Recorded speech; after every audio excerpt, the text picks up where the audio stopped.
Hello, ladies and gentlemen. My name is Matt Good, and I'm an instructor at the ELI at UF. Perhaps you've heard this expression: everyone loves a great villain. Think about the Joker, Dracula, or Donald Trump. Well, I think I have another candidate for this list of villains, a man named Martin Shkreli. Today I'm going to convince you that Martin Shkreli is a sociopath. But first we're going to need a little bit of background information. Martin Shkreli is the son of Albanian immigrants and was raised in New York City. After high school, he completed an internship at the firm of Kramer, Berkowitz and Company, an investment firm. After his internship, he completed a bachelor's degree in business administration at Baruch College in New York City. Now, what is a sociopath? According to dictionary.com, a sociopath is a person with a psychopathic personality whose behavior is antisocial, often criminal, and who lacks a sense of moral responsibility or social conscience. According to the American Psychiatric Association, some characteristics of a sociopath include self-esteem derived from personal gain, failure to conform to ethical behavior, a lack of concern for others and a lack of remorse, and dishonesty and fraudulence, and misrepresentation of oneself. Martin Shkreli's nature as a sociopath is demonstrated by three things. First, his practices in the pharmaceutical industry. Second, his treatment of investors. And third, his complete lack of shame or remorse for his misdeeds. Let's begin with Shkreli's drug pricing policies.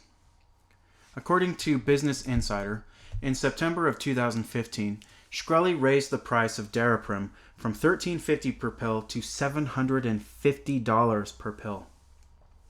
Daraprim is an important drug that treats and or prevents diseases like malaria and HIV/AIDS, and many others. According to the World Health Organization, Daraprim is an essential medicine to a normal society. According to the Business Insider article, Shkreli claimed that the price increase would help fund further research into newer treatments and cures for the diseases.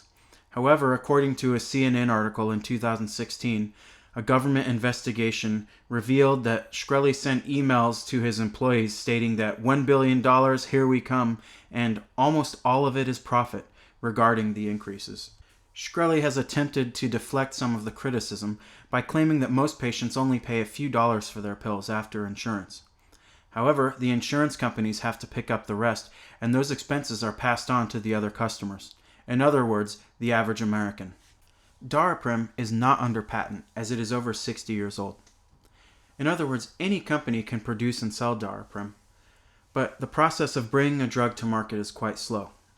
In other words, Shkreli saw an opportunity to make millions or even billions of dollars in a short period of time off of a small, desperate group of people.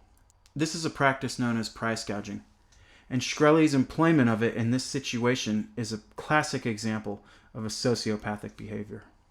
In addition to people suffering from malaria and AIDS, Shkreli rips off people who invest in his own companies.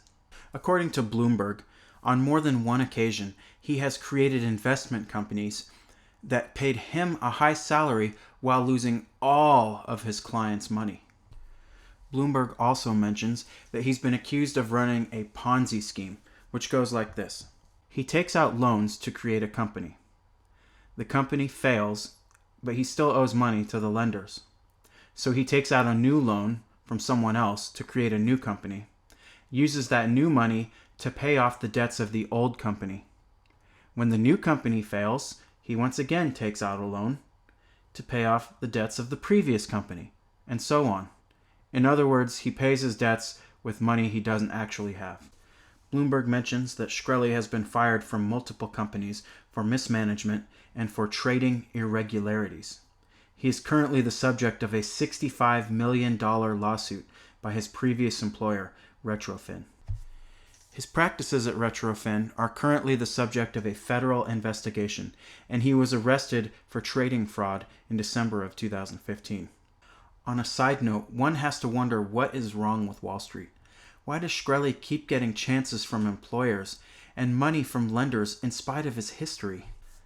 Finally, Shkreli appears to have no sense of remorse for anything that he's done.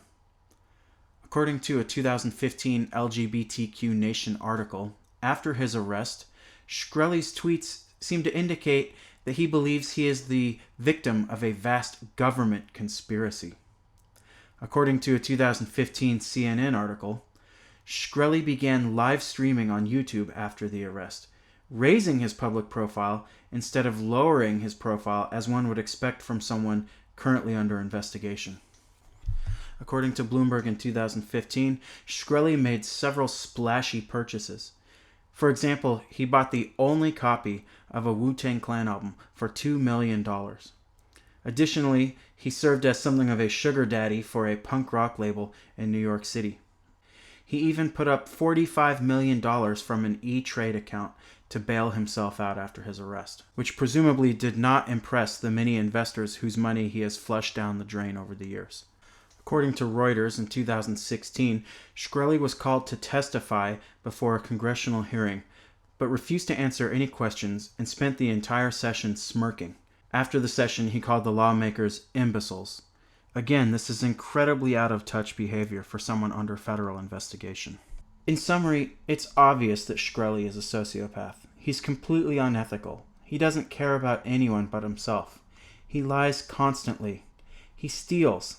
He's not even smart enough to shut up when it would benefit himself, because he can't relate to other people. At this point, it's only a matter of time before he becomes a full-on supervillain, or perhaps decides to run for president. Thank you very much for your attention.